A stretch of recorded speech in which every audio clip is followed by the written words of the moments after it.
Assalamualaikum warahmatullahi wabarakatuh. Selamat malam semuanya. Di sini kami dari kelompok 3 ingin mempresentasikan tentang studi kasus PT Alpen Food Industry oleh AIC dan studi kasus PT Nippon Indosari Corpindo Tbk oleh Sari Roti. Di mana kelompok 3 ini terdiri dari Ezra Melinda, Widatu Sadia, Levana Huwaina, Enrico Lazuardi, Anantadi Widewira Putra, dan Dilki Syahrizil Safa.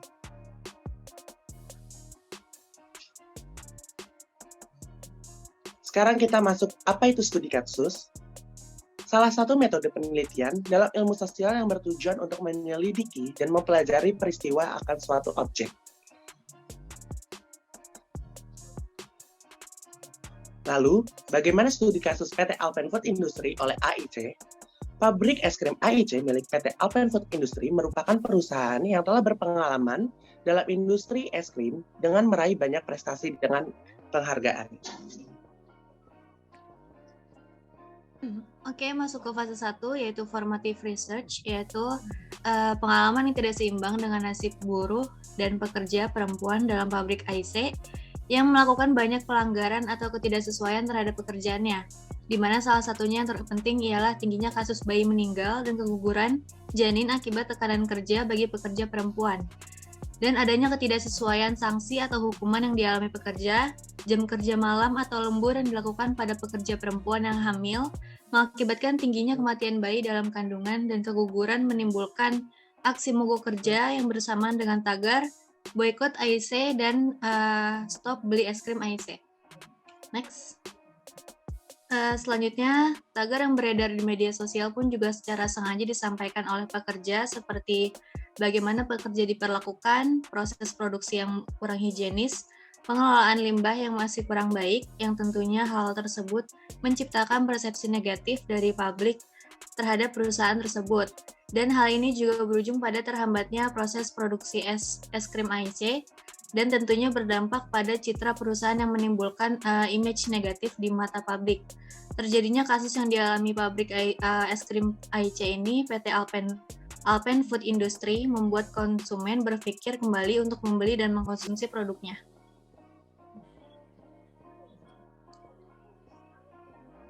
Lalu lanjut ke fase 2 yaitu strategi. AIC menyangkal atau denial di mana mereka memberikan statement bahwa AIC Group membuka suara terkait dugaan perlakuan sewenang-wenang perusahaan terhadap buruh yang bekerja.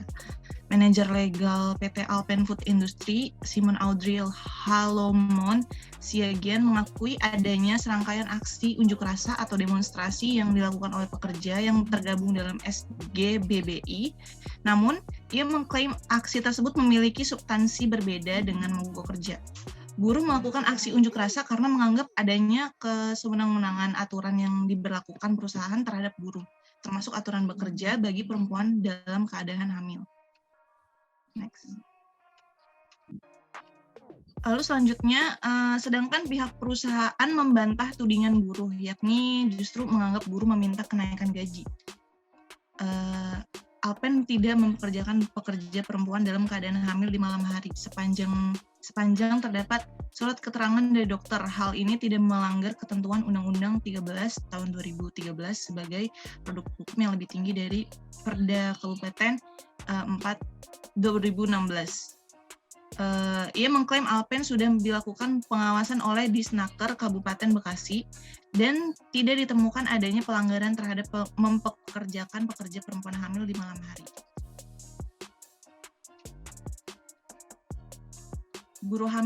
Buruh hamil kerja shift malam itu menurut bunyi undang-undang tidak ada masalah. Yang kami utamakan adalah yang menurut keterangan dokter berbahaya dan dipastikan semua pekerja perempuan Alpen yang oleh karena surat keterangan dokter dinyatakan berbahaya bekerja di shift malam, tidak kami izinkan bekerja di shift malam, begitu katanya. Next. Selanjutnya masuk ke fase 3, tactics. AIC mengembalikan citranya membeli dengan beberapa berita yang diupload oleh beberapa situs, salah satunya yaitu CNN terkait penghargaan tentang kemanusiaan antara lain. Pertama, 22 April tahun 2020 tentang misi kemanusiaan AIC Group dan GP Ansor untuk tenaga medis. Kedua ada 27 April tahun 2020 tentang AIC raih Top Brand for Kids. Yang ketiga, 6 Juni tahun 2020, ICE raih Top CSR Brand Award pada misi kemanusiaan COVID-19. Next. Masuk ke fase 4, di sini ada evaluation research. Dalam krisis yang dialami PT Alpen Food Industry menimbulkan citra negatif perusahaan. Terlebih adanya tagar yang marak di media sosial, yaitu tindakan untuk memboikot dan berhenti membeli es krim Ice dengan tagar #boycott Ice dan #stop beli es krim Ice. Adapun bentuk pengelolaan media relation yang dilakukan oleh pabrik es krim IC milik PT Alpen Food Industry ini adalah mereka melakukan merancang suatu media relation untuk mengembalikan citra perusahaannya dengan memanfaatkan media sebagai penyebar luasan berita. Strategi yang dilakukan melalui media sosial bersifat promosi, yaitu dengan memberitakan informasi positif seperti program-program yang dilakukan oleh pabrik IC ini, seperti program misi kemanusiaan IC Group dan GP Answer untuk tenaga medis, terus juga ada program IC Raih Top Brand for Kids dan IC Raih Top CSR Brand Awards pada misi kemanusiaan COVID-19 yang menunjukkan sisi positif dari perusahaannya tersebut di tengah krisis yang dialami perusahaan dengan internal perusahaan, yaitu pekerjanya. Dari pemberitaan yang bersifat promosi atau iklan ini, perusahaan membayar media CNN Indonesia untuk memberitakan pencapaian dan prestasinya untuk menggiring opini masyarakat sebagai pembaca dalam melihat kasus yang pernah terjadi. Dapat kita lihat dalam komunikasi krisis ini, memiliki hubungan yang baik dengan media akan membantu perusahaan dalam menyelesaikan krisis yang terjadi.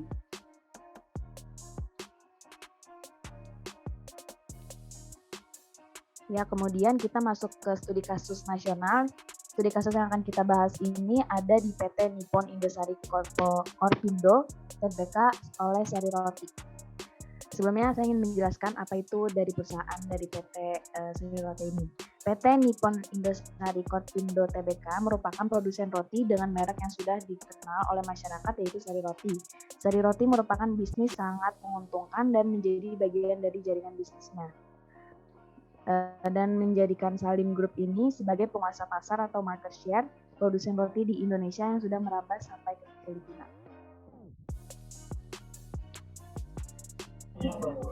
Oke, selanjutnya ada fase 1 atau formative research.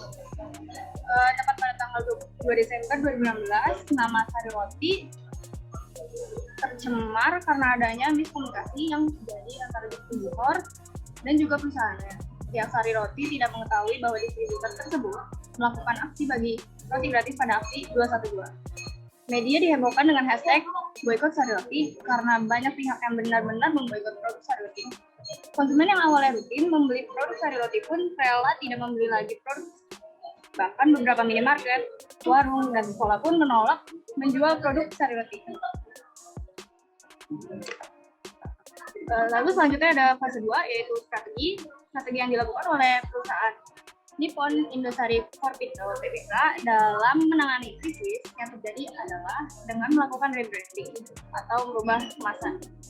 Lalu meluncurkan 20 jenis varian rasa terbaru yang siap dipasarkan. Selain itu, PT Nippon Indosari juga mengadakan kegiatan sosial seperti penyuluhan gizi pada anak sekolah mengenai pentingnya sarapan sehat di berbagai kota, serta pengobatan gratis. Kegiatan tersebut diharapkan mampu mengembalikan kejadian yang menimpa sepatutnya dijadikan sebagai pelajaran dan bahan evaluasi bagi perusahaan. Bahwa ke depannya pihak perusahaan harus mampu untuk lebih jeli dalam melihat situasi agar tidak gegabah ketika akan mengambil sebuah keputusan untuk melakukan suatu kegiatan.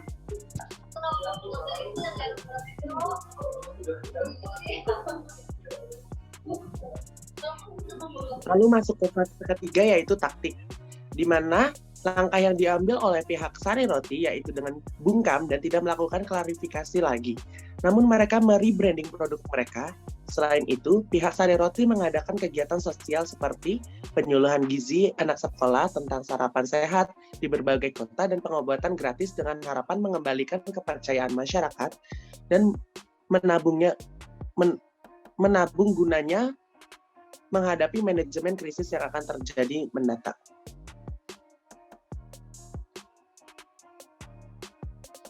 masuk ke fase 4 yaitu evaluation research, di mana kasus yang dihadapi oleh perusahaan sari roti ini mengenai hashtag boykot sari roti membuat reputasi perusahaan dan citra perusahaan dipandang buruk oleh khalayak. Berawal dari adanya miscommunication dari pihak perusahaan sari roti sampai ramai di media sosial mengenai press release yang dikeluarkan oleh perusahaan sari roti membuat kritis perusahaan semakin rumit. Tetapi perusahaan sari roti dapat memulihkan krisis yang dialami dengan mengambil berbagai tindakan yang dilakukan seperti merubah kemasan, menambah produk varian yang beraneka ragam, dan melakukan penyuluhan gizi kepada anak-anak di berbagai sekolah mengenai pentingnya sarapan sehat serta pengobatan gratis. Hal ini berhasil dilakukan oleh perusahaan sari roti sehingga reputasi perusahaan sari roti tetap dapat dipertahankan hingga kini dan penjualan produk sari roti kini kian meningkat. Oke, lanjut ke pengelolaan media relation sari roti milik PT Nippon Indosari Corpindo Tbk. Pihak sari roti memberikan pengumuman di situs resminya sehubungan dengan beredarnya informasi mengenai adanya pembagian produk sari roti secara gratis oleh penjual roti keliling pada aksi Super Damai 212. Namun begitu, PT Nippon Indosari Corpindo Tbk selaku produsen produk sari roti memberikan apresiasi sebesar-besarnya atas terlaksananya aksi Super Damai 212 yang berjalan dengan lancar dan tertib pada tanggal 2 Desember 2016. PT Nippon Indosari Corpindo Tbk juga senantiasa berkomitmen menjaga nasionalisme, keutuhan negara, kesatuan Republik Indonesia, dan Bhinneka Tunggal Ika dengan senantiasa berusaha untuk menjadi perusahaan kebanggaan Indonesia. Oke, sekian presentasi dari kelompok 3. Terima kasih sudah menonton. Wassalamualaikum warahmatullahi wabarakatuh.